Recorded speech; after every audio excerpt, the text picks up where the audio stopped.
Halo anak-anak kelas 3, Shalom, salam sejahtera buat kita semua.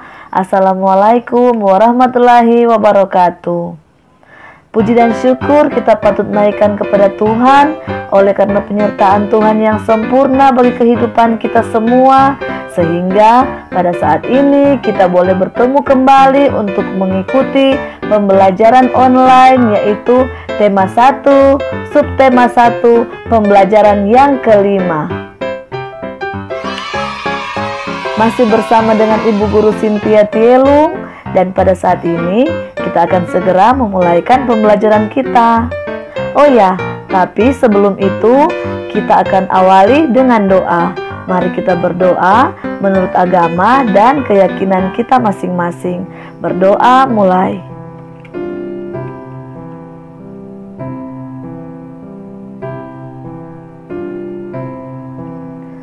Berdoa selesai. Tujuan pembelajaran kita hari ini adalah yang pertama, siswa dapat menuliskan sebuah cerita dengan menggunakan kosakata yang baik dan benar. Yang kedua, siswa dapat bersyukur kepada Tuhan sebagai bentuk pengamalan Pancasila, sila yang pertama yaitu ketuhanan yang Maha Esa. Dan yang ketiga, siswa mampu mengoperasikan penjumlahan bilangan ribuan tanpa simpan dengan benar. Anak-anak, ada pepatah mengatakan kebersihan adalah sebagian dari iman. Nah, pada saat ini kita akan membahas tentang hidup sehat. Hidup sehat itu berkaitan erat dengan menjaga kebersihan. Menjaga kebersihan itu ada dua, menjaga kebersihan lingkungan, dan yang paling utama adalah menjaga kebersihan diri. Kalau begitu, apa manfaat kebersihan bagi kehidupan kita ya? Manfaat kebersihan bagi kehidupan kita adalah sebagai berikut. Yang pertama, kita bisa terhindar dari berbagai penyakit yang disebabkan oleh lingkungan yang tidak sehat. Yang kedua adalah lingkungan bersih, maka lingkungan akan terlihat lebih sejuk dan indah dipandang mata. Yang ketiga, jika lingkungan bersih, maka kita akan terbebas dari polusi udara. Yang keempat, jika lingkungan kita bersih, maka air yang akan kita konsumsi juga pasti bersih dan lebih sehat. Dan yang kelima, jika lingkungan kita bersih, maka kita akan lebih tenang dalam melakukan aktivitas kita setiap hari. Dan untuk kebersihan diri, manfaatnya adalah kita akan terbebas dari berbagai jenis penyakit yang disebabkan oleh badan yang kotor, yang terinfeksi oleh kuman, oleh bakteri, ataupun virus dan sejenisnya. Mari kita simak gambar berikut ini. Gambar yang pertama, terlihat Udin sedang bermain tanah bersama teman-temannya. Pada gambar yang kedua memperlihatkan Udin mencuci tangannya terlebih dahulu sebelum memegang makanan, tetapi temannya memegang makanan tanpa mencuci tangan. Pada gambar yang ketiga memperlihatkan Udin dan teman-temannya sedang makan makanan yang mereka pegang. Pada gambar yang keempat memperlihatkan teman Udin yang tadinya tidak mencuci tangan sebelum makan, akhirnya jatuh sakit. Setelah kalian mengamati gambar Udin tadi, tugas kalian adalah ambillah buku tugas kalian dan buatlah cerita pendek mengenai keempat gambar tadi. Dan jangan lupa dikumpulkan di grup kelas ya. Oh ya, kalian juga bisa meminta bantuan orang tua untuk berdiskusi bersama. Anak-anak sekalian, dari cerita Udin tadi, Ibu Guru mau bertanya, Apakah yang membuat teman Udin menjadi sakit? Ya, betul. Teman Udin menjadi sakit karena dia tidak mencuci tangannya sebelum makan. Mungkin ada anak-anak yang bertanya, Ibu Guru, penyakit apa sajakah yang dapat ditimbulkan jika kita tidak mencuci tangan sebelum makan? Jawabannya adalah diare. Apa yang menyebabkan diare? Diare terjadi karena adanya penumpukan bakteri di dalam usus.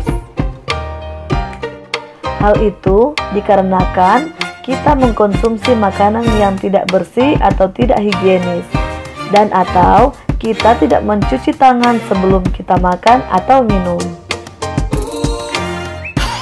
Selain diare, kebiasaan tidak mencuci tangan sebelum makan dapat membuat kita keracunan loh anak-anak. Kenapa?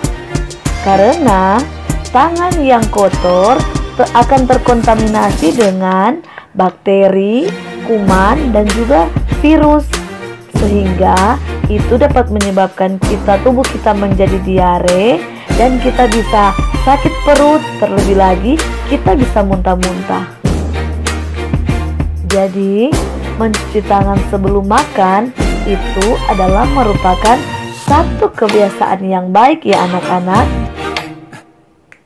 Agar kita tetap sehat, maka kita harus mempunyai kebiasaan makan yang baik. Apa sajakah ya kebiasaan makan yang baik itu? Mari kita pelajari bersama. Kebiasaan makan yang baik yang pertama adalah kita harus makan bersama keluarga. Karena meskipun kita tinggal satu keluarga, tetapi terkadang momen makan bersama jarang sekali terjadi. Kenapa? Karena biasanya setiap anggota keluarga sudah mempunyai kegiatan dan rutinitasnya masing-masing.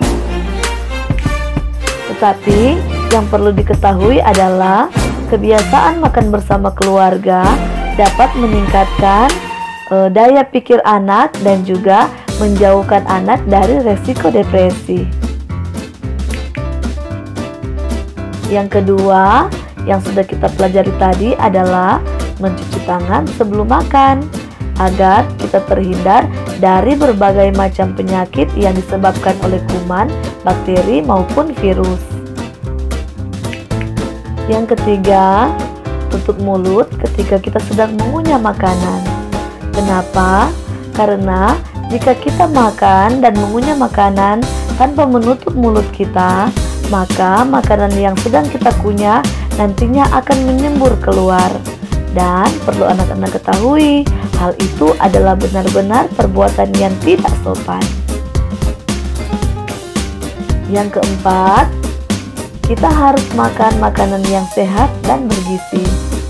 Anak-anak harus ketahui ya, kita tidak boleh sering mengkonsumsi makanan-makanan yang cepat saji atau makanan-makanan ringan ya, karena hal itu tidak baik bagi kesehatan kita. Yang kelima, berdoa sebelum makan. Dengan berdoa sebelum makan, itu merupakan satu ucapan terima kasih dan rasa syukur kita kepada Tuhan oleh karena berkat yang diberikan Tuhan kepada kita ya anak-anak. Kita lanjutkan materi kita. Seperti yang sudah kita pelajari sebelumnya, bahwa makhluk hidup tidak hanya membutuhkan makanan untuk kelangsungan hidup mereka, melainkan juga makhluk hidup membutuhkan minuman. Itu artinya, selain makanan yang sehat, kita juga membutuhkan minuman yang sehat. Susu sapi merupakan salah satu contoh minuman yang menyehatkan.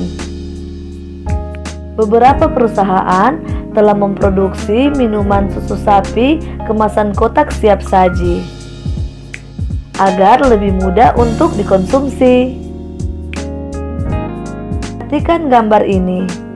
Ini adalah jumlah susu kemasan kotak yang dapat dihasilkan oleh beberapa perusahaan. Perusahaan pertama, perusahaan A, menghasilkan 1.200 kotak susu kemasan setiap bulan. Perusahaan B menghasilkan 3.000 kotak susu kemasan setiap bulan. Perusahaan C menghasilkan 4.800 kotak susu kemasan setiap bulan. Perusahaan D menghasilkan 3.250 kotak susu kemasan setiap bulan. Dan perusahaan E menghasilkan 2.200 kotak susu kemasan setiap bulan.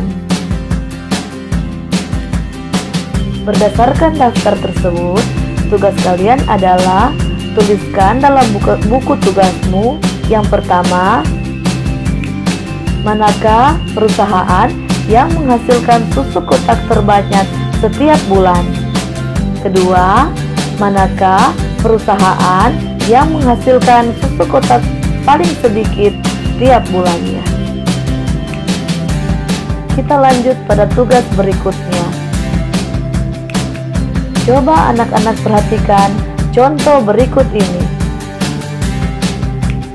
Berapakah jumlah susu kemasan kotak yang dihasilkan oleh perusahaan A dan perusahaan D?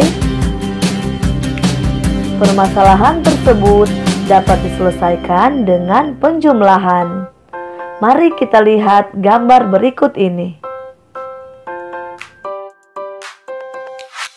Letakkan bilangan sejajar dan sesuai dengan nilai tempatnya.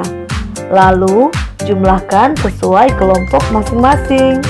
Mari kita selesaikan. Perusahaan A menghasilkan 1.200 kotak. Perusahaan D menghasilkan 3.350 kotak. Berapa jumlah susu kemasan kotak keseluruhannya? Mari kita menghitungnya mulai dari satuan yang berada di sebelah kanan. 0 ditambah 0 sama dengan 0. 0 ditambah 5 sama dengan 5. 2 ditambah 2 sama dengan 4. 1 ditambah 3 sama dengan 4. Jadi jawabannya adalah 4.450 susu kemasan kotak. Setelah kalian melihat contoh penjumlahan bersusun tadi, tugas kalian adalah siapkan buku tugas kalian dan jawab pertanyaan-pertanyaan berikut ini. Soal yang pertama adalah, berapakah jumlah susu kotak kemasan yang dihasilkan oleh perusahaan A dan perusahaan B? Berapa susu kotak kemasan yang dihasilkan oleh perusahaan B dan perusahaan E? Yang ketiga, berapa jumlah susu kemasan kotak yang dihasilkan oleh perusahaan A dan perusahaan E?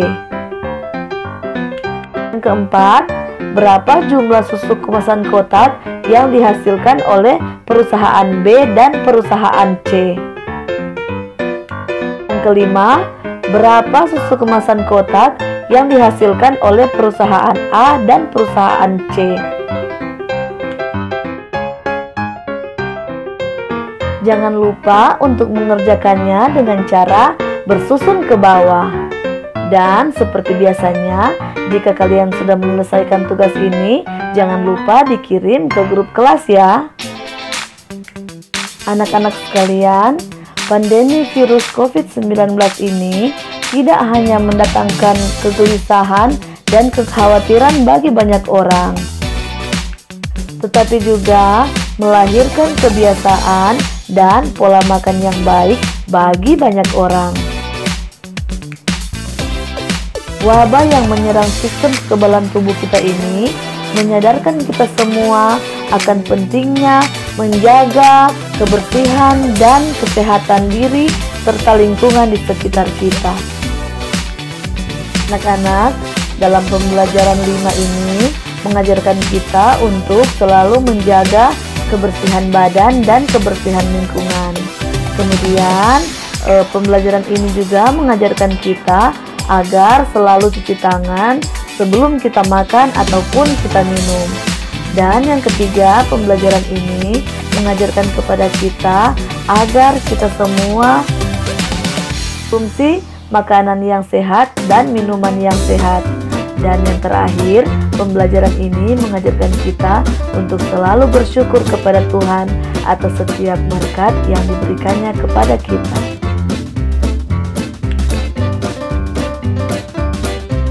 Demikianlah materi kita pada hari ini.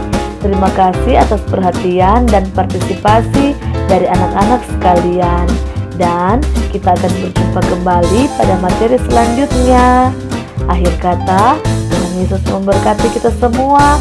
Wassalamualaikum warahmatullahi wabarakatuh. Sampai jumpa.